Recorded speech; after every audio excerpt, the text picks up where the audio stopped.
Pronto. Olá, pessoal, seja bem-vindo a mais um estudo aqui no grupo do Zoom. Hoje vamos estudar o capítulo 32, que fala sobre o Pentecostes. Vocês que estão aqui conosco, fiquem à vontade para levantar a mãozinha aí, para estar comentando também conosco, tá certo? Se você está aqui a partir do grupo da JOIC, que eu enviei ali o link, né? Ou outro grupo que eu enviei, você pode depois pedir para mim ou para a Bela o link do grupo do Zoom, ou pedir para a Bela te adicionar lá, tá certo? Que é lá que é colocado os links dos estudos que a gente faz. Muito bem, então o capítulo de hoje ele está baseado lá em Atos 2, versículo 1, né? Que vai dizer o seguinte, Atos 2, 1. Ao cumprir-se o dia de Pentecostes, estavam todos reunidos no mesmo lugar. Bom, é, nesse, nesse primeiro parágrafo, né, ali do livro História da Redenção, nesses primeiros parágrafos, principalmente ali no parágrafo 3, Ellen White fala que os discípulos receberam o Espírito Santo de forma completa e eles tiveram a mente iluminada, né, pelo Espírito Santo. E isso me fez refletir, né, que os discípulos eles já estavam sendo usados pelo Espírito Santo, mas eles estavam sendo influenciados pelo Espírito, eles precisavam ser cheios do Espírito. E algumas coisas ainda também impediam a mente dele de entender claramente a missão de Cristo. E nós também precisamos receber o Espírito Santo de forma completa e ter a mente iluminada. Uma outra coisa também que eu refleti é que eu lembrei do seguinte: enquanto os discípulos eles estavam se preparando para o Pentecostes, João Batista ele já era cheio do Espírito Santo. Ellen White fala no Desejado das Nações que João Batista já era cheio do Espírito Santo, que já tinha a mente iluminada. Então João Batista estava provando, né, um pouco disso. Só que aí ele foi morto antes do Pentecostes, né? E a outra coisa também é o temperamento, né, dos discípulos antes e depois do Pentecostes, né? Eu acho interessante, a White fala que João era entusiasmado, contemplativo. Fiquei pensando que, então, a gente pode ser naturalmente contemplativo, né? Mas a gente pode usar isso para o mal ou para o bem. No caso de João, ele usou para o bem. Ele contemplou tanto o amor de Cristo que ele foi o discípulo que teve a mais profunda afeição por Cristo, né? Pedro, possível, amável, compassivo e ousado, né? Pedro era uma mistura. Então, gente, essa foi a reflexão que eu teria nesse parágrafo 3 aí, do início do História da Redenção. Vocês querem fazer algum comentário sobre isso?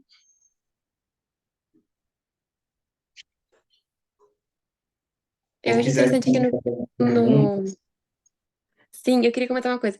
Sobre o terceiro parágrafo, eu achei interessante que comenta sobre os irmãos de Jesus. Mas é no terceiro parágrafo, né? Não no terceiro subtítulo. Que fala que os irmãos de Jesus, eles tinham sido muito incrédulos, nunca tinham acreditado na divindade de Cristo, na missão de Jesus. Mas que depois da crucifixão e da Eu ressurreição, presumo depois que você ele ter foi para o algo céu, forte. eles passaram a crer. E aí, de incrédulos, eles passam a crentes e fizeram parte desse grupo de pessoas que, que depois receberam o Espírito Santo, né? Então, achei muito interessante. Porque Jesus sempre. ah, Claro que a própria família dele muitas vezes o rejeitou, e a própria a cidade dele também sempre rejeitou, porque era como se ele fosse mais um, né? Uma pessoa normal. Mas depois que eles viram as coisas, eles acabaram crendo. Achei muito interessante dos irmãos de Cristo aqui, porque eles sempre tinham muito preconceito, né? Quando Jesus era pequeno, inclusive, os irmãos de Cristo tinham essa rixa, né? Por ele se dizer. ser alguém diferente deles. Esse é o meu comentário. Maravilha. Gente, se vocês puderem, verifiquem se o microfone de vocês está ligado. Vocês deixam desligados. Aí, na hora que for falar, vocês ligam o microfone. Tá certo?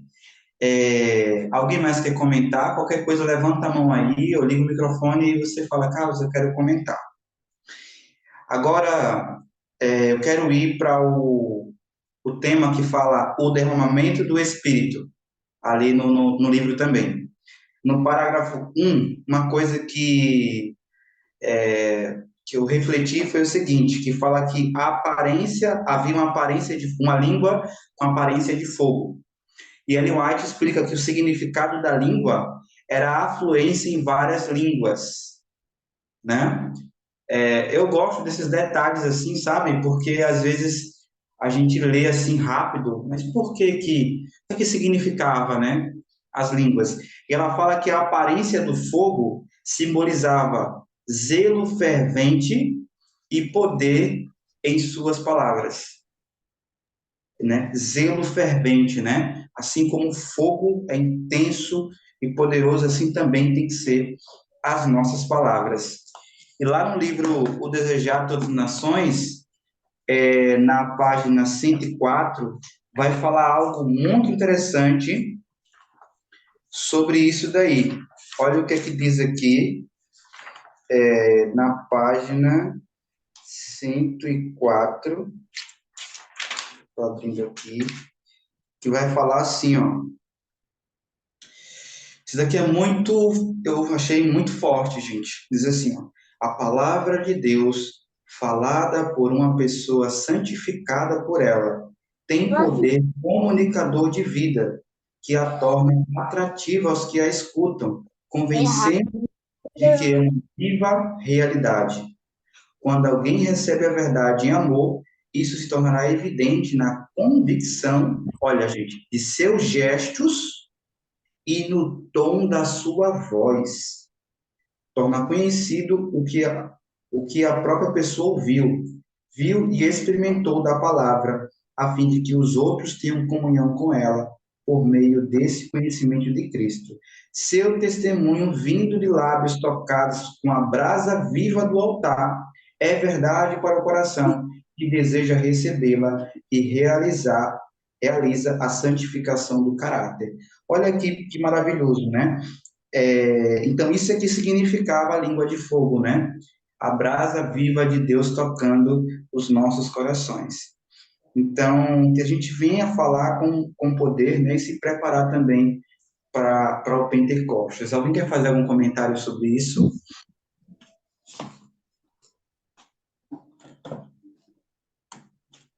Carlos, uma reflexão interessante é que o mundo evangélico em geral entende o recebimento do Espírito Santo como falar em línguas diversas, diferentes, na realidade são línguas que nem são entendidas, né? Não são línguas reais, acho que nem eles sabem o que estão falando, e outras pessoas muito menos, né? E isso é visto como operação do Espírito Santo. Mas aqui a gente vê que a operação do Espírito Santo deu realmente línguas que existentes, né? As pessoas eram línguas das outras nações, do povo judeu que vivia em outros lugares que realmente entendia aquilo que eles estavam falando. Então, era um dom real que tinha uma utilidade, né? Aí o que a gente vê hoje é, às vezes, uma coisa que não tem utilidade nenhuma, só chama atenção, né? E é tido ah, como Espírito Santo atuando. É interessante a gente prestar atenção nesse sentido, né? Que eram línguas reais, línguas que existiam ali. E é interessante porque o contexto em que isso aconteceu, ah, é mencionado justamente festas de Israel, né? Em que muitos dos povos, o Pentecostes aconteceu, né? É uma festa do Pentecostes, né? Quando o Espírito Santo foi derramado na festa do Pentecostes.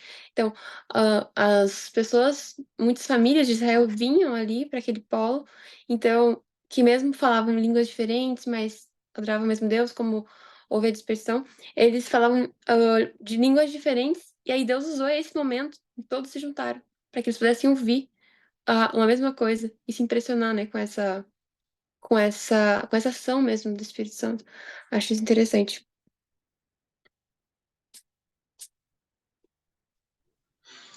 Amém. Louvado seja Deus. E Viu, mais irmão? fala aqui. Irmão, Vai, irmão. é o seguinte, o irmão prestar atenção num detalhe, é que ali, naquele dia, os discípulos, eles não precisaram sair de Jerusalém para pregar o evangelho. Por quê? Porque ali tinha várias nações reunidas ali em Jerusalém, conforme as festas que estavam acontecendo.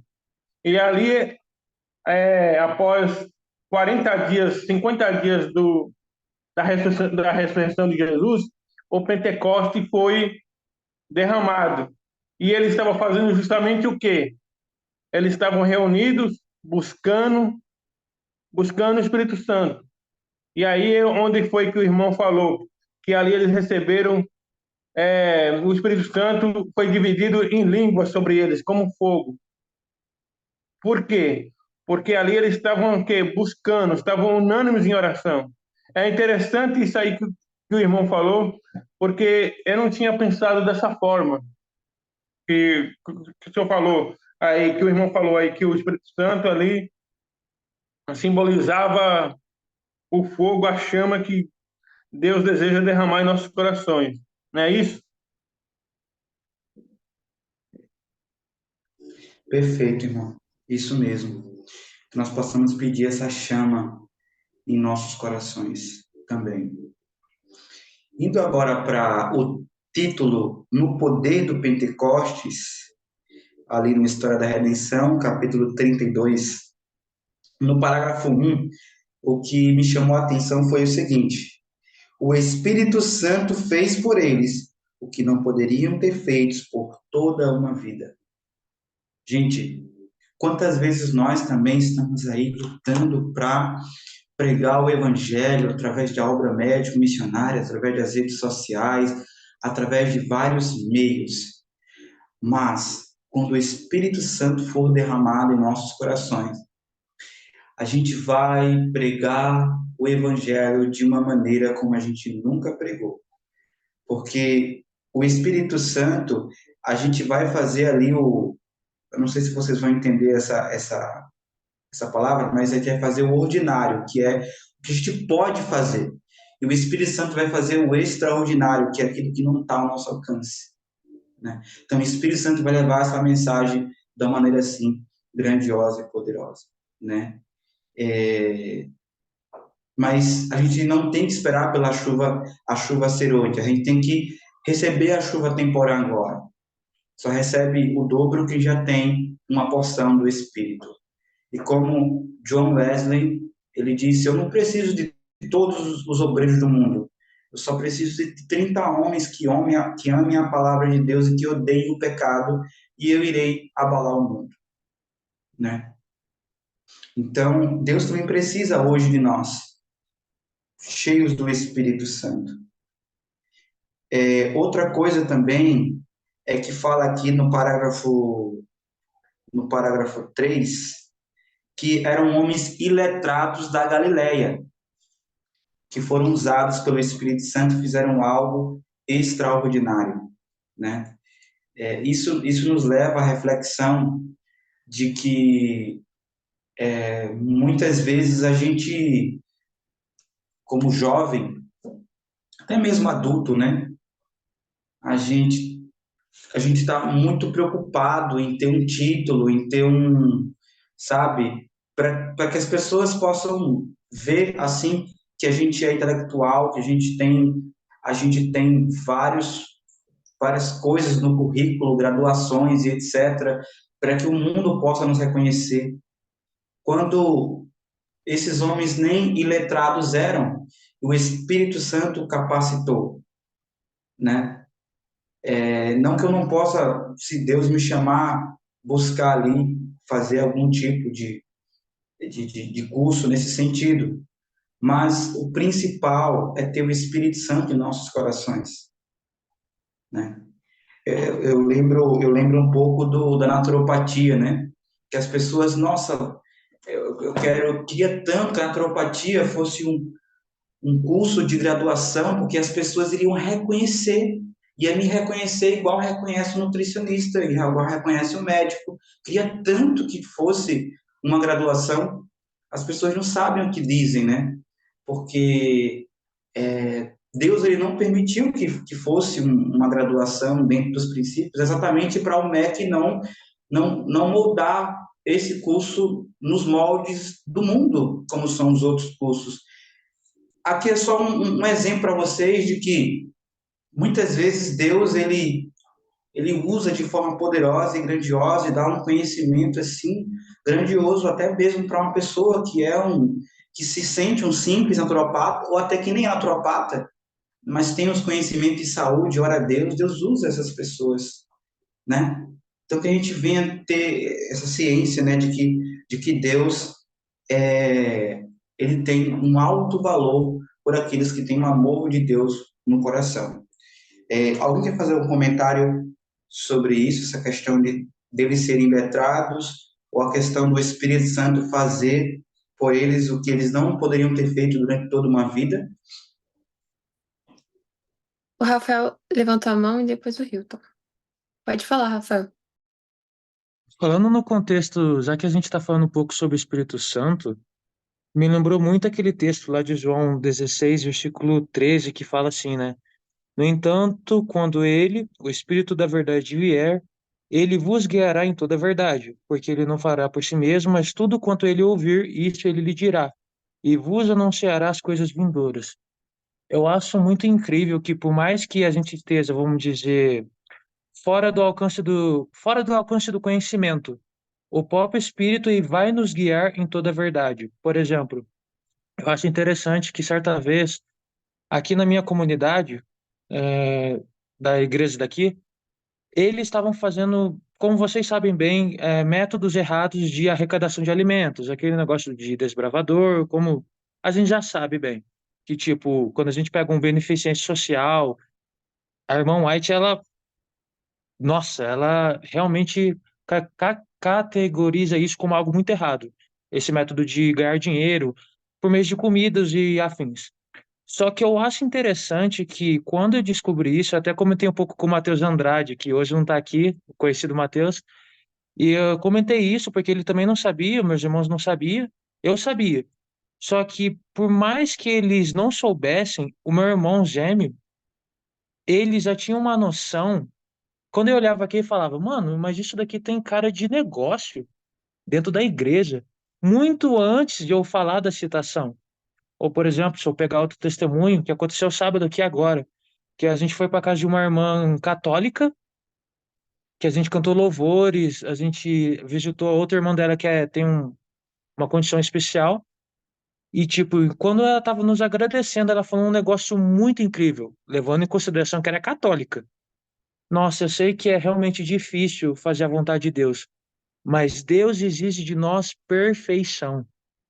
E daí eu fiquei imaginando, eita, mas eu olhei para a cara do Mateus e eu fiquei, nossa, mas uma mulher católica tá falando algo que muitas das vezes nossa igreja não tá falando. Por quê? Guiado pelo Espírito, alguém letrado na palavra, mas guiado pelo Espírito.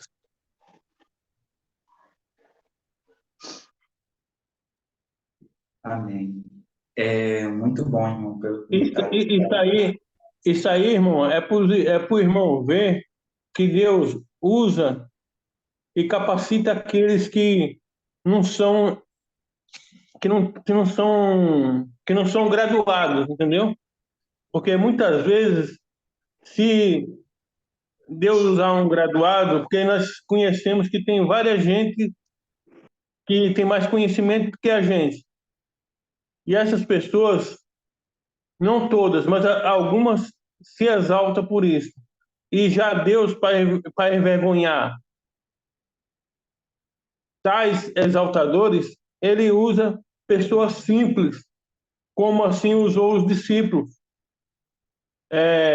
para anunciar o evangelho. Você não, que nem o rapaz aí contou o testemunho. Uma pessoa que não tem o conhecimento que a gente tem, ela falou isso. Que Deus o quê? Nos exige perfeição. Só que nós sabemos que por nós mesmos nós não temos perfeição.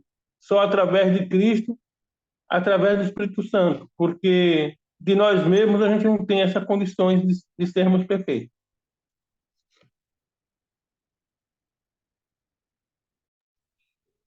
Muito bom, muito obrigado. Viu? Tem mais alguém, gente? A Bela falou, parece que o Hilton queria falar também. Oi, boa noite.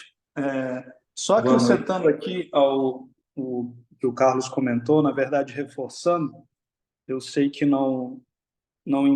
ninguém entendeu errado, provavelmente não entendeu errado dessa forma, mas enfatizando, né, que o que o Carlos comentou, isso é como que Deus usa as pessoas simples, e no caso, eles eram iletrados. A virtude não era ser iletrado, a virtude era ser simples e humilde. O ser iletrado em si não é nenhuma virtude.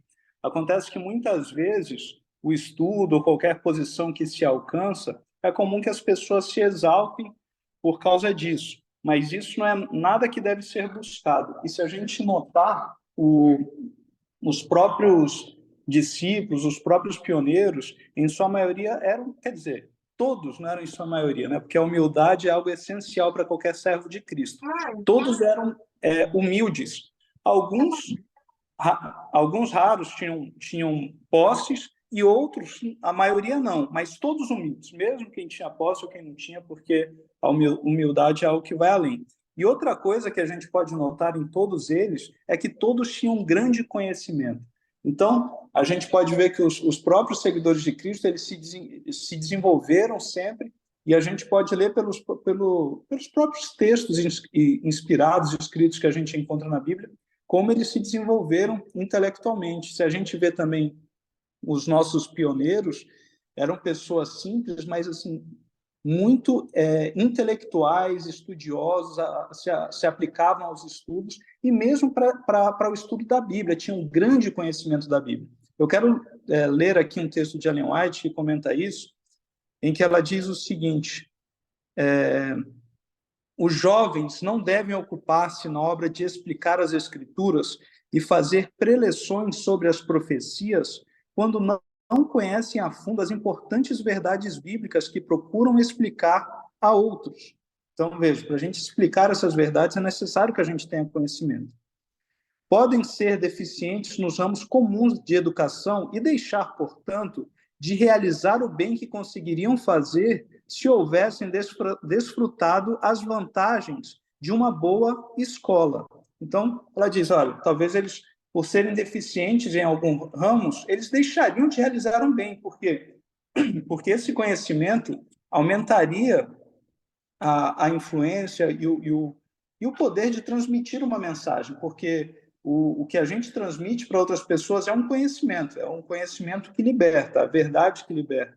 Conhecereis a verdade. Então, é necessário esse conhecimento. E ela segue dizendo, a ignorância não aumenta a humildade ou a espiritualidade de qualquer professo seguidor de Cristo. Olha só. Então, isso precisa ser enfatizado. Como eu disse, eu sei que não foi dito o contrário, mas isso aqui é um incentivo para que a gente realmente progrida, né? Deus nos dá as faculdades da mente para que sejam desenvolvidas. Então, ela diz, a ignorância não aumenta a humildade. Então, ignorância nem humildade aumenta. E também a espiritualidade de qualquer professo seguidor de Cristo.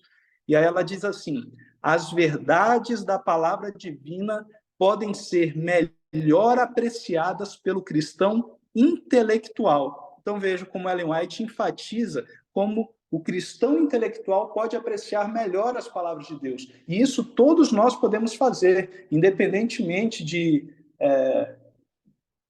termos graus maiores ou menores de estudos, como a gente viu. Os cristãos ali eram iletrados, mas podem ver, todos se tornaram intelectuais, porque não há nada que desenvolva mais o intelecto do que o estudo da palavra de Deus. Então, a gente tem que ter isso claro na nossa mente. As verdades da palavra divina podem ser melhor apreciadas pelo cristão intelectual. Devemos sempre buscar isso.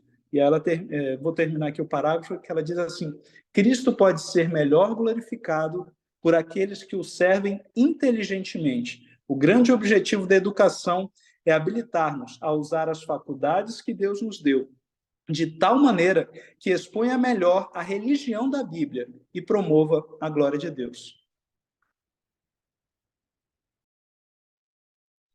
Muito bom a observação do irmão Hilton, né? Em relação aos iletrados, né? A importância da humildade e da simplicidade. E naquela época, a gente também havia pessoas que os fariseus consideravam como iletrados ou que tinham um conhecimento inferior ao deles, né? Que estudavam muito, de forma rígida ali, os preceitos da lei. Por exemplo, João Batista era considerado uma pessoa que não deveria estar ali naquela posição, estar ensinando ao povo, né? Assim também como Jesus, né? Assim também como eu vejo esse reflexo hoje, por exemplo, né? Como o Hilton falou, a palavra, Ellen White fala que a palavra de Deus por si só, ela é o livro que mais capacita-nos espiritualmente e intelectualmente. Então, eu vou dar assim um exemplo, né, do que acontece muitas vezes. As pessoas acham que a educação do lar, um pai ali preparar o filho na educação do lar, uma educação dentro dos princípios, né, com o livro da natureza, com a Bíblia, a profecia, o estudo dos idiomas, da música, etc. E depois esse filho ir para uma escola missionária, né, para ali aprender a ser um obreiro autossustentável. As pessoas olham para esses jovens e dizem, esses jovens aí, eles não têm uma educação superior, eles não vão crescer na vida, eles não são intelectuais. Essas crianças aí, eu acho que elas estão em decadência ali, intelectual, né? Quando, na verdade, é o contrário, né? Esse tipo de educação é a educação superior das mansões celestiais. Na educação que Deus revelou para a escola de Madison ali. Então, a gente vê que, claro, Deus pode usar quantas pessoas da igreja, né, amigos nossos que têm curso de graduação, de mestrado, doutorado, que está entrando em lugares que a gente não entraria, caso não tivesse, né? Mas Deus, ele usa pessoas que, como o Hilton falou, que aos olhos do mundo, ela tem uma baixa intelectualidade, né? Ela é uma iletrada. Mas para a gente que sabe o que é a educação verdadeira e o que ela faz, essa pessoa ali, ela tem muitas vezes um conhecimento maior de Deus, da sua palavra, e até mesmo eu vejo às vezes, por exemplo, crianças que são homeschooling ou adolescentes que falam 2, 3 idiomas, que sabem música, geografia, português, matemática, a Bíblia, a profecia, agricultura, culinária. Eu fico, como que as pessoas acham que o homeschooling ali, feito da maneira que Deus pediu, vai deixar as crianças menos inteligentes ou vai impedir elas de crescer intelectualmente, né? Então também tem essa questão. Gente, indo agora para o sermão de Pedro, ali no livro, né, o livro do História da Redenção, no parágrafo 4, tem uma coisa que eu achei interessante, né, que eu não sabia, né? A White fala que Davi teve uma visão profética. Davi teve uma visão profética lá nos Salmos, eu anotei aqui, mas eu não estou achando. Acho que é Salmos 16, onde Davi viu a rejeição, o julgamento, a crucifixão, o sepultamento, a ressurreição e a ascensão de Cristo. Eu até coloquei lá no Salmos, não sei se é o 16, se alguém souber, depois fala para a gente aí, que está com o livro aí acompanhando. Eu até anotei no Salmo lá, visão profética de Davi. Sempre que eu leio Ellen White, eu vou lá no versículo e coloco no título, né? Visão profética de Davi, ou perto do versículo, para quando eu for ler de novo, eu lembrar, olha, esse Salmo aqui está falando da vida de Jesus, né? Que Jesus ali foi morto, mas a morte não iria ali o dominar, né? Então, que eu achei isso assim muito interessante de Davi ter tido essa visão profética de toda a vida de Jesus, e com certeza ele sabia que Jesus viria da linhagem dele. Eu não sei se Deus mostrou para ele que Jesus seria chamado Jesus, filho de Davi, né? Como aquele homem que foi pedir a cura, Jesus, filho de Davi, tem compaixão de mim. Eu imagino Davi olhando assim, eu não sei se ele viu, mas se ele for para o céu, ele vai saber disso, né? Como que alguém pode dizer Jesus, filho de Davi? Eu não tenho assim, direito a tal honra, né? De ter Jesus sendo chamado de meu filho, vindo da minha linhagem, né? Então, assim, eu só fiquei refletindo, o que passou na cabeça de Davi, ele vendo ali Jesus na cruz, sofrendo, nossa, a comunhão de Davi nesse momento, a forma como ele vê o amor de Deus depois dessa visão profética, com certeza foram algo, assim, muito mais profundos, né? Muito mais profundos. Aqui também fala, Ellen White fala assim, ó, que eles tinham argumentos claros e convincentes, mas que isso não era suficiente.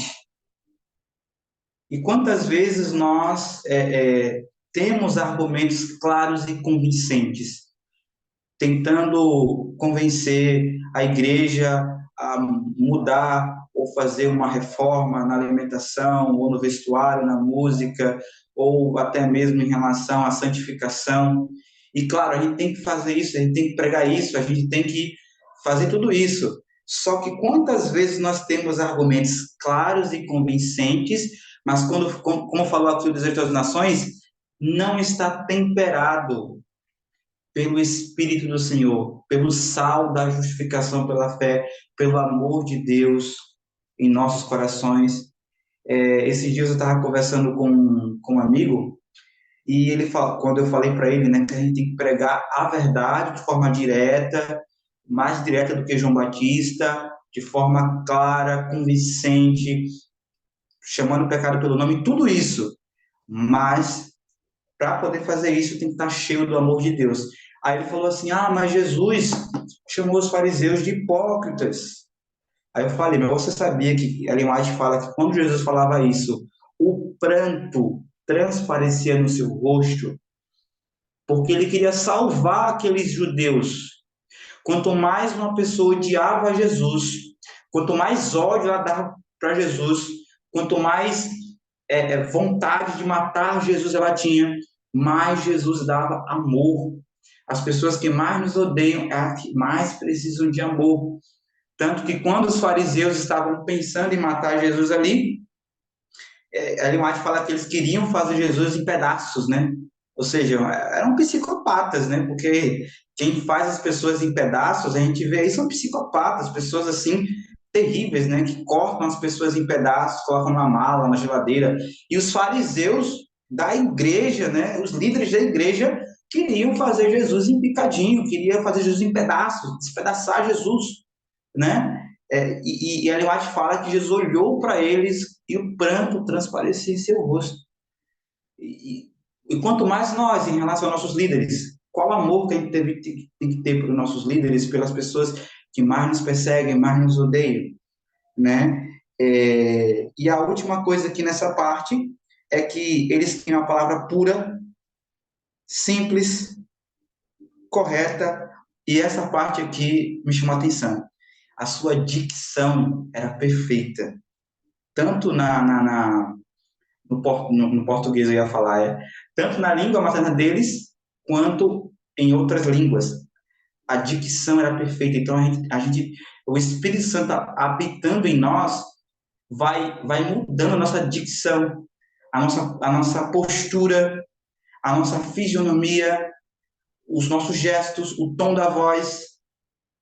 Entende, gente? Tudo isso o Espírito Santo vai refinando, né? Achei maravilhoso isso. E outra coisa, os discípulos não tinham ido para as escolas dos profetas. Então, veja, hoje, né? Os discípulos nem tinham ido para as escolas dos fariseus e nem tinham ido para uma escola missionária. Mas mesmo assim, ele foi usado pelo Espírito. Talvez aqui a gente possa refletir assim: essa pessoa não foi para a escola missionária, então ela não tem o conhecimento completo da verdade presente. Não, gente. ela pode ter esse conhecimento completo, a verdade presente, mesmo sem nunca ter ido para uma escola missionária, porque a escola ali é o Espírito Santo a ensinando e a conduzindo, e ela buscando, como o Hilton falou, ali, ser intelectualmente ali, através da Bíblia e também o estudo de outras ciências, né? Então, assim, essa parte aqui do Sermão de Pedro, para mim, foi muitas lições, assim, preciosas. Vocês querem comentar algum ponto desses aí, da questão da visão de Davi, dos argumentos claros e convictos, mas não eram como suficientes, porque se não tivesse o amor de Deus, né? E dessa questão da palavra pura e de dicção. Amanda e a Laura, podem falar, gente.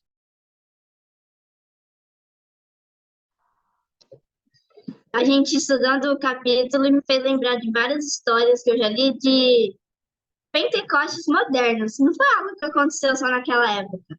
Aconteceu atualmente. A história, assim, que eu tenho mais lembranças, tudo, quando foi lá na Romênia que aconteceu. Uhum. Era um pastor russo que ele ia agora trabalhar na Romênia, e aí ele não sabia nada da língua e tudo, chegou lá sozinho.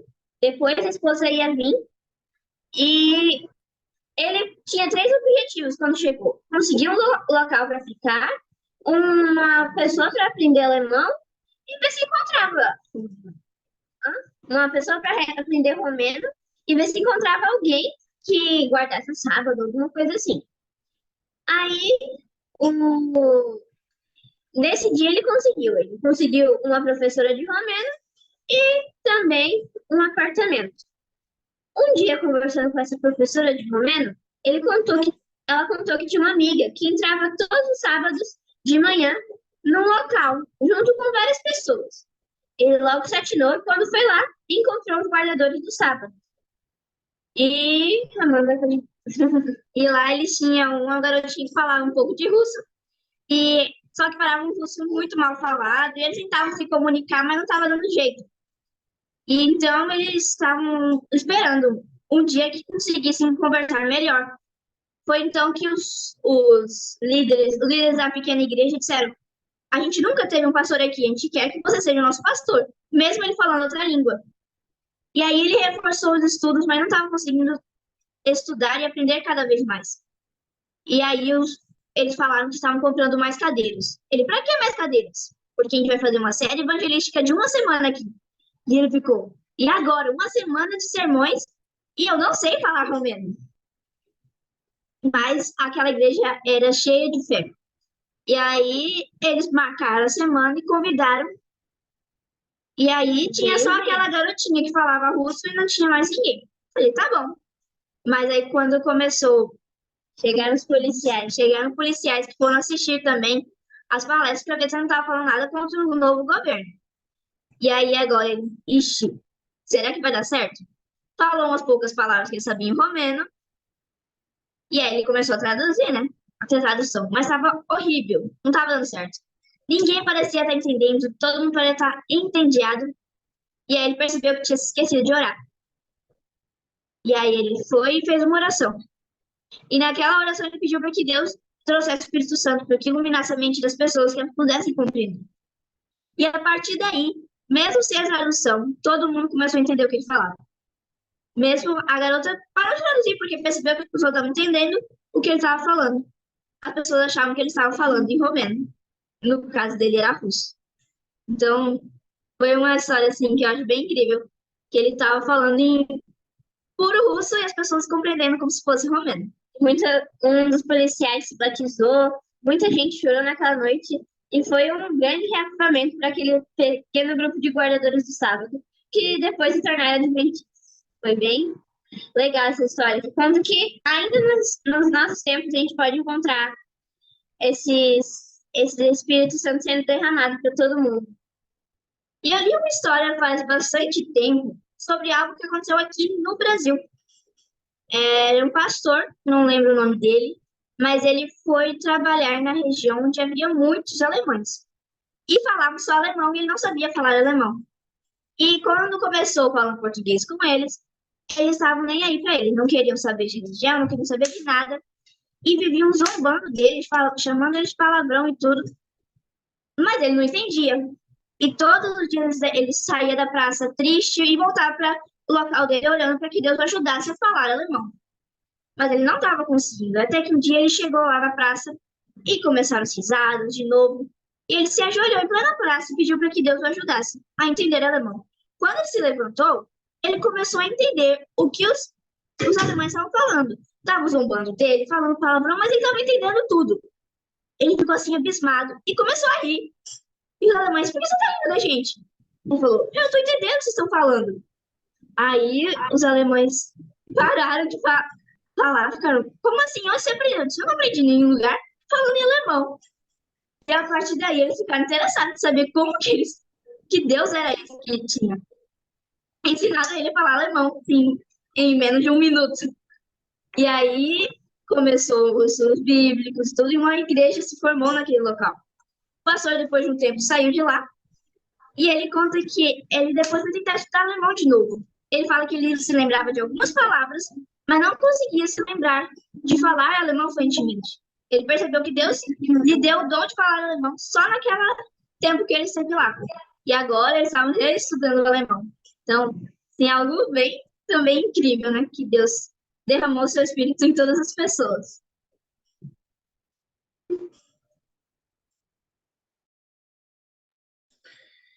Muito obrigado aí por esses depoimentos, viu? Que Deus abençoe a família de vocês. Manda um abraço aí pro Rander, para sua mãe. Caso alguém queira comentar, gente, só levantar a mão aí ou ligar o microfone, tá certo? Fique à vontade para ligar as câmeras. E nos últimos dias, gente, a gente também vai falar novas línguas, né? Assim como no Pentecostes, nós vamos falar novas línguas nos últimos dias também.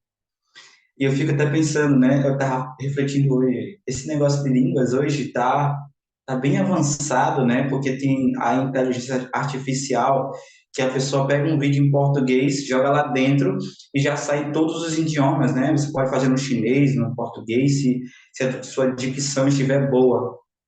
Mas ainda assim nós iremos precisar desse recurso do batismo do Espírito Santo para poder alcançar essas pessoas de outras línguas. A Ilmar fala que a gente vai falar outras línguas novamente. Agora indo, pessoal, para uma lição para os nossos dias, no último parágrafo do capítulo, que fala sobre vigiar e suplicar pelo Espírito Santo. Vigiar e suplicar pelo Espírito Santo. Gente, nesse livro aqui, Atos dos Apóstolos, também tem um capítulo que tem um título, O Pentecostes, capítulo 4, tá certo? Então, aqui tem coisas adicionais que não tem nesse do História da Redenção. E eu peguei aqui uns pontos aqui interessantes que eu queria compartilhar com vocês, para a gente saber como foi assim que os discípulos conseguiram ser batizados pelo Espírito Santo. Ellen White fala assim, ó, livro Atos dos Apóstolos, meditando sobre a vida pura e santa de Jesus, sentiram que nenhum trabalho e sacrifício seria grande demais, contanto que pudessem testemunhar em sua própria vida da amabilidade do caráter de Cristo. Amém. Louvado seja Deus, gente. Que a gente venha ter isso também no nosso coração, né? Nenhum sacrifício é grande demais, né? Então, no nosso dia a dia, quando a gente estiver, a gente tem que ter a atmosfera do céu, a influência de Deus, para que a gente vai entrar em contato. Esses dias de preparo foram de profundo exame do coração. Então, gente, ó, contemplar o caráter de Deus, ter um profundo exame do coração, gente. Profundo exame do coração. Durante a era patriarcal, a influência do Espírito Santo tinha sido muitas vezes revelada de maneira notável, mas nunca em sua plenitude. Então, lá no Pentecostes, o Espírito Santo foi revelado ali em sua plenitude. E nos últimos dias, a gente vai ter o dobro do Espírito Santo, né? Que privilégio. Olha que citação poderosa. A espada do Espírito, novamente afiada, com poder e banhada nos relâmpagos do céu, abriu o caminho através da incredulidade. Milhares se converteram em um dia. Eu gosto dessa linguagem assim poética da linguagem, sabe? A espada do Espírito afiada e banhada nos relâmpagos do céu, né? Parece que a gente fica imaginando, né? Uma espada ali com relâmpago caindo e banhando ela, e é essa espada que a gente tem que levar adiante. A gente tem que entender que a gente é soldado de Cristo, né? Embaixadores, está indo para uma guerra, a espada tem que estar afiada, né? Então eu gosto dessa linguagem poética assim de Ellen White. A aparência de fogo, aqui vocês já sabem, né, o significado da aparência de fogo. Dali em diante, a linguagem dos discípulos passou a ser pura, simples e correta. Aqui vai falar também que Cristo ocupava os pensamentos e o único objetivo deles era o progresso do seu reino. Na mente e no caráter haviam se tornado semelhantes a Jesus. E as pessoas reconheciam que eles estavam com Jesus. O Espírito Santo os animava e falava por seu intermédio. A paz de Cristo brilhava no rosto deles. Gente, vamos pedir isso a Deus agora. Jesus, que a paz de Cristo brilhe no meu rosto, né? Havia consagrado a vida ao seu serviço e o próprio semblante deles evidenciava a entrega que tinham feito. Então, se vocês quiserem se aprofundar nessa parte do Pentecoste, leia o Atos dos Apóstolos, capítulo 4. Gente, o pecado, ele nos deixou consequências terríveis.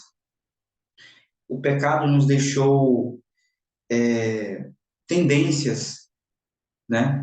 As tendências que a gente muitas vezes cultiva, tendências para o mal, que podem estar impregnadas no nosso caráter. Nós também temos ali os defeitos de caráter. E nós temos também ali os atos pecaminosos. Mas Jesus, ele tem um remédio, assim como ele tem um remédio para a doença física, que é os 8 remédios de Deus, Jesus tem um remédio para a doença do pecado. E eu fiquei assim refletindo, Senhor, qual o remédio para o pecado? E eu tirei uma reflexão interessante. Eu trabalho muito com a alimentação, os 8 remédios de Deus, tudo isso. E me veio uma reflexão, Carlos, cada um dos remédios de Deus é uma forma de Jesus limpar o teu coração. São 8 formas de Jesus dizer eu te amo. São 8 formas de Jesus viver em você. Eu fiquei pensando, como assim, Senhor? Me mostra como assim? E aí, eu comecei a assistir umas palestras, alguém falando assim, da justificação pela fé e a mensagem de saúde, os 8 remédios naturais. Eu pensando, como é que eu vou linkar essas duas coisas? E aí, eu lembrei de um texto, o Espírito Santo me lembrou de um texto, que era o seguinte texto: a oração é a respiração da alma. Aí eu, Então, o primeiro remédio é o ar puro. Então, o ar puro, o ato de você praticar a respiração diafragmática, simboliza a oração. Então, assim como o ar purifica o meu sangue, a oração purifica o meu ser. Aí eu fiquei pensando, beleza, a oração é a respiração, mas o que é o ar puro? Fui lá pesquisar e achei Ellen White falando que o ar puro, o sopro de Deus em nós é o Espírito Santo, e ela fala que a gente tem que inspirar a atmosfera celestial. Assim como a gente inspira o ar, a gente tem que inspirar a atmosfera do céu. Então, o ar puro é o Espírito Santo e a atmosfera do céu. Aí, a água purifica o nosso ser. Aí ele vai te falar, Cristo trouxe o significado da água, que é o refrigério do Espírito, o batismo do Espírito. Então, o remédio natural, água, significa o batismo do Espírito. A comida, essa eu já sabia, né, que é a palavra de Deus vivendo em nós, a gente praticando. Então, o alimento é a palavra de Deus. O exercício físico, ali mais fala que o exercício físico, ele é uma preparação para a pregação do Evangelho. Então, o exercício físico simboliza o Evangelho de Cristo sendo pregado a todo mundo. o descanso, perdão, a luz do sol. A Ellen White fala que a luz do sol significa Cristo, justiça nossa. Cristo é o nosso sol da justiça, né? Assim como o sol limpa o nosso sangue, Cristo limpa o nosso coração com a sua justiça. O descanso sábado de Deus, né? O descanso, a gente descansa todos os dias, diariamente, se preparando para o descanso semanal em Cristo, que é o sábado, né? Ellen White também fala sobre a temperança, que a temperança é o fruto do Espírito. E a confiança em Deus, Ellen White fala que confiar em Deus é ter fé. A confiança é fé. E Ellen White fala que nós temos que ter a fé de Jesus. Alguém que confia em Deus continuamente desenvolve a fé de Jesus. Então, trouxe uma reflexão. Cada vez que eu praticar respiração diafragmática, eu vou fazer uma oração. Senhor, assim como esse oxigênio que está entrando aqui está purificando, que Jesus me purifique através dessa oração. Que Jesus continue intercedendo por mim. Que os anjos de Deus estejam aqui do meu lado. Quando eu estiver tomando a água, Jesus começa a água, purifica o meu ser. Que o Senhor me batize com o teu Espírito. Quando eu for comer a minha comida, obrigado, Senhor, pelo maná de Deus, o pão físico, que representa o pão espiritual.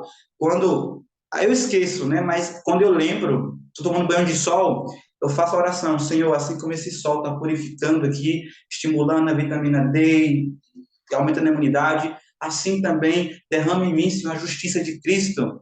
Esse sol maravilhoso aqui significa Cristo, a justiça nossa. E assim, cada um dos remédios naturais significa Jesus. Cada remédio natural é um símbolo de Jesus. Então, cada vez que você vive um remédio natural, você está deixando Jesus viver, morar em você. Quando você apresenta a mensagem de saúde dessa forma para os irmãos, eles vão entender que a mensagem de saúde são 8 formas de Deus dizer, eu te amo, 8 formas de Deus morar em você, 8 formas de você libertar-se do pecado, porque quando você se alimenta desses remédios espirituais, né? O Espírito Santo, a atmosfera do céu, a palavra de Deus, o fruto do Espírito, o descanso de Deus, o selo de Deus, que é o sábado. Ellen White fala que todas as tendências do caráter são eliminadas, a gente vence todo o defeito de caráter, a gente vence todo o pecado. Isso não é maravilhoso, gente? Isso é espetacular, porque a gente muitas vezes vê os 8 remédios como algo simplesmente para ter saúde. E não, gente, cada remédio tem significado espiritual, e aí Jesus, ele quer nos batizar hoje com o Espírito Santo, com a água da vida, né? E eu acho incrível isso, porque eu penso, a oração nos leva a ser batizado com o Espírito, que nos leva a ler a Bíblia, que nos leva a ir pregar o Evangelho, que nos leva a descansar em Cristo, que nos leva a ter a sua justiça, ter o fruto do Espírito e a fé de Jesus, sabe? E aqui, no último parágrafo, fala que a gente tem que vigiar e suplicar. No eventos finais, fala assim, que a gente tem que lutar com Deus como Jacó lutou. A gente pensa assim, não, a angústia de Jacó é só lá no momento da angústia de Jacó, depois que a porta da graça se fecha. Mas hoje, gente, a gente já tem que começar a estar lutando com Deus. Às vezes a gente até pede o Espírito Santo no culto da manhã, mas a gente passa 10 minutos pedindo o Espírito Santo. Gente, temos que passar ali 1, 2 horas com Cristo, orando, cantando, fazendo poesia, clamando, conversando com Deus, chorando, desabafando, clamando a Deus, insistindo, sabe, assim, eu não vou sair daqui, Senhor, enquanto eu não batizar com o Espírito, porque se eu não for batizado pelo Espírito, eu vou falar algo errado ali, vou ver vídeo errado, eu vou na feira, eu não vou conseguir transmitir a atmosfera do céu, eu quero ser batizado com o Espírito, para que a minha vida durante o dia seja dirigida pelo Espírito. Então a gente tem que lutar com Deus. Inclusive eu não tenho feito isso, eu tenho pedido o Espírito Santo de forma rápida, eu tenho que lutar com Deus, tenho que passar horas com Deus pedindo o Espírito Santo, sabe? Eu acho que essa é a mensagem central de hoje. A gente está numa situação de discípulos antes do Pentecostes, nós temos que ser discípulos depois do Pentecostes, gente, tem que estar já com a chuva temporã para receber a serôdia, senão a gente não vai conseguir estar prontos ali para o tempo de angústia e o fechamento da porta da graça. Desculpa, gente, falei um pouco demais, mas é porque, assim, eu acho que seria importante falar esses remédios naturais que purificam o coração, sabe? E que esses 8 remédios naturais purificam o ser para a gente poder ter a plenitude do Espírito. Alguém quer comentar sobre isso? Pode comentar.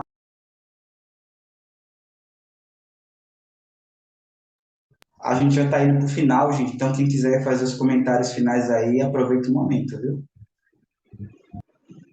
Uma coisa que eu queria falar, assim, testemunho pessoal, de que o derramamento do Espírito Santo está acontecendo. Nós temos muita coisa a fazer. Mas a chuva temporária já está caindo aos poucos, mas está vindo, como diz a música, gotas somente nós temos, né? E a gente ainda tem que rogar por chuvas, temos discórdias entre o povo de Deus, temos problemas entre igreja, outros ministérios, mas tudo está caminhando para uma junção entre o povo verdadeiro de Deus. Esse pequeno povo vai um dia se tornar muito feliz. E uma coisa que aconteceu no programa de evangelismo que tivemos em casa, em janeiro, me mostrou assim que o Espírito Santo estava abrindo portas na cidade onde a gente trabalhou. Nós tivemos 25 estudos bíblicos e começamos lá, e ficou uma obreira lá. Teve algumas desistências, ela ficou com 20 estudos. Mas nós a visitamos há 15 dias faz, e ela disse, a gente precisa de mais obreiros, precisamos de mais obreiros. Por quê? Cada pessoa que eu converso, ela aceita o estudo bíblico. A gente, sério? Ela, sim, estou com mais 15 estudos. Gente, 35 estudos. Como que você faz? Olha, eu faço 7 estudos quase todos os dias. Então, ela ia em todas as casas, todos os dias ela tinha estudo. E ela, eu preciso de mais obreiros. E minha igreja, não vou voltar para minha igreja original. Minha igreja tem gente para dar estudo bíblico para as pessoas que eu estava dando lá. E todas as outras pessoas, né, a filha dela e outra senhora que estava lá também ajudando nos estudos bíblicos, disse que ia vir. E tinha mais uma menina de Alagoas que também ia vir ajudar. Então, vamos ter agora 4 obreiras lá trabalhando. Mas são 35 estudos, né? A seara é muito grande. A gente conversando com ela, a gente pôde recitar o texto várias vezes, né? Que a seara é grande, mas os trabalhadores são poucos. Talvez, pessoalmente, a gente começando da estudo bíblico, a gente não viu essa necessidade de tantos trabalhadores, mas com o tempo a gente foi vendo o Espírito Santo começando a agir, e quando a gente chegou nessa cidade, a gente viu que a gente precisa de mais trabalhadores para esse sistema. A gente, às vezes, parece que está trabalhando, mas não tem frutos, mas se a gente verdadeiramente ora, os frutos vêm. Porque essa obreira que está lá, ela é uma mulher muito de oração. Muito de oração mesmo, sem eu falar. Meus joelhos, às vezes, ficam doendo de tanta joelhada que eu fiz. E uma mulher, assim, bem consagrada a Deus. Tem suas lutas, tem que aprender bastante coisa, mas ela tá decidindo o que quer fazer. Ela disse, eu vou ficar nessa cidade até que a igreja esteja com seus próprios líderes. A gente fica assim, Deus está trabalhando, Deus está derramando seus frutos. Mas será que a gente está pronto para recebê-los? Às vezes a gente não está com tanta disposição para trabalhar como alguns já estão, né? Então, que Deus nos ajude para que a gente possa ficar cada vez mais ansioso pelo derramamento do seu Espírito, pedindo por Ele, como o Carlos falou, né? Orando, lutando com Deus para que a gente possa realmente ter o verdadeiro Espírito Santo sobre nós e estar prontos quando ele começar a cair, a gente precisar agir. Né? E evitar discórdias entre a igreja, né? Que é o que os discípulos fizeram nesses 40 dias que eles ficaram ali no cenáculo. Eram 120 pessoas numa casa pequena. E eles tiveram brigas, com certeza. Mas eles se harmonizaram a tempo de Espírito Santo chegar. E nós também devemos fazê-lo. Boa noite. Sobre quando o irmão Carlos falou a respeito dos 8 remédios naturais, ultimamente, como eu tenho feito a reforma de saúde ultimamente, né? Não tanto tempo, mas a curto prazo. E na minha igreja, onde eu frequento, né, tem uma irmã que ela já está afastada da igreja há um bom tempo, né? Aí, recentemente, eu fui trabalhar no local que essa irmã está trabalhando, né? Aí, como eu tenho feito a reforma de saúde, chegou um momento que essa irmã mesmo chegou em mim e falou: eu gostaria de receber um estudo sobre a reforma de saúde. Uma irmã que estava afastada da igreja, que é até mesmo difícil de receber um estudo bíblico comum, ela chegou e disse queriam um estudo da reforma de saúde. Tipo assim, só pela questão de eu estar ali no local com ela, ela vendo questão do exemplo, né? E aí ela pediu. Então, às vezes até comentei aqui com o meu esposo, né? Como até mesmo a nossa igreja, ela tem meio que sim um receio de falar sobre essa questão fala bastante um pouco sobre a questão do 8 remédios naturais, mas quando vai falar da reforma de saúde, ela meio que dá um pé atrás em relação a esse assunto. Mas as pessoas, elas estão carentes, né, em saber mais sobre a questão de alimentar, porque o povo, ele está doente, ele está necessitando de ouvir. Então, quando eu fiquei surpresa quando a irmã chegou assim e disse, eu quero receber um estudo em relação à reforma de saúde. Então, nós iniciamos esse estudo com ela, e nós iniciamos o estudo da reforma de saúde, e também iniciamos o estudo bíblico, que ela ainda não tinha recebido. Então, nós estamos fazendo 2 estudos em um, e tem sido realmente maravilhoso. E até comentei. Então, já pensou se a irmã se batizar? A irmã vai se batizar e ser, é, já vai estar apta da reforma de saúde antes de se batizar. Então, vai ser maravilhoso.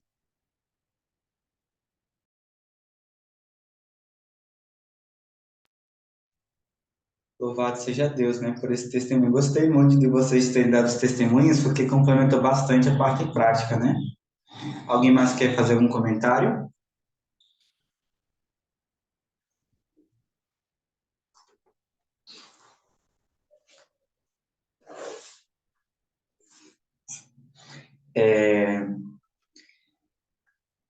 A obra médico missionária é como o braço direito da mensagem do terceiro anjo. Amém. Louvado seja Deus. Realmente, gente, falar do Espírito Santo, a gente lembra da obra médico missionária, né?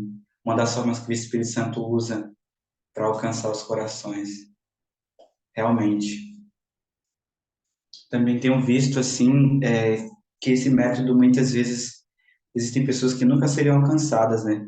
Eu tenho um aluno que ele ficou livre da gastrite, assim, ele repetiu a endoscopia, né? Não deu mais inflamação, né? H. pylori, nada, 100% curado. E ele é mórmon, sabe? Ele é mórmon, e a gente vai oferecer o estudo bíblico para ele, né? Porque a gente faz primeiro, tratar primeiro a saúde emocional das pessoas e depois vem com o estudo bíblico. Eu fico pensando, esses mórmons, eles iriam ele viveu ali o que Ellen White recomendou, que Deus recomendou, né? Será que eles iriam ter esse acesso se não fosse através da saúde? Será que eles iriam aceitar reformar a alimentação se alguém fosse bater na porta e oferecer um estudo direto? Né? Então, são coisas assim para a gente refletir como Deus ele cumpre as suas promessas. Então, vamos fazer uma oração.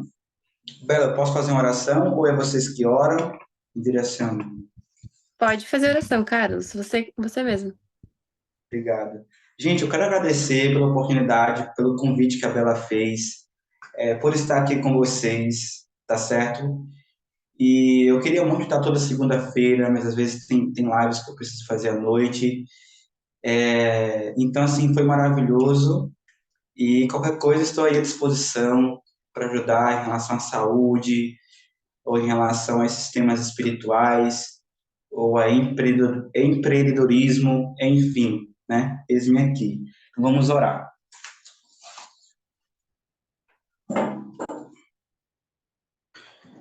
Oremos. Querido Deus e amado Pai, ó Deus, te agradecemos por esse estudo maravilhoso, por todas essas lições preciosas que o Senhor nos ensinou. Te pedimos, meu Deus, que purifique-se o nosso coração de todo pecado, nos ajude, Senhor, através do teu poder, dos teus remédios naturais, Senhor, a limpar o nosso coração, Senhor, as nossas tendências para o mal, nossos defeitos de caráter, e nos ajude também, Senhor, a cicatrizar as nossas feridas emocionais, nos restaurar completamente, Senhor, com o teu sangue das nossas doenças emocionais. Nos batiza, Senhor, com o Espírito Santo diariamente e nos prepara para receber a chuva serôdia nos dê um bom descanso em nome de Jesus. Amém.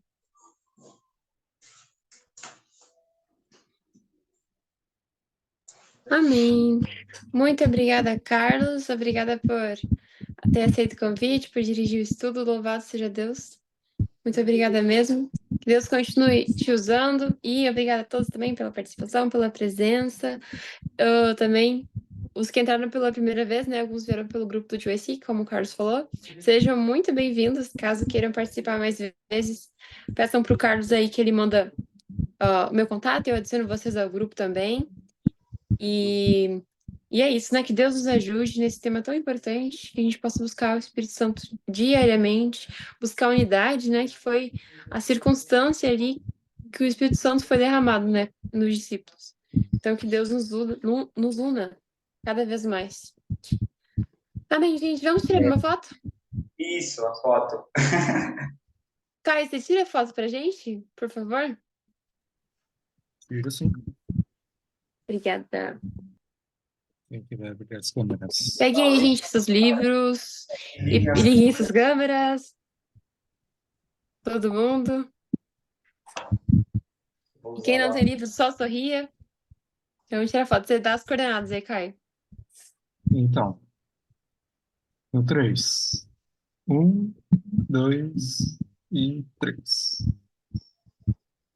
Valeu. Ótimo. Muito, muito obrigada. Obrigada, gente, pela presença. Deus abençoe cada um de vocês. Tenham uma boa noite. Semana que vem estamos aí novamente. Obrigado, Deus abençoe vocês, tá? Foi uma palestra muito boa. Deus abençoe vocês. Igualmente, seu Luiz. Deus abençoe. Tchau, gente. Tchau, meninas. Saudades de vocês todos. Vamos ver vocês todas. Beijo. Beijo. Até mais, gente. Boa noite.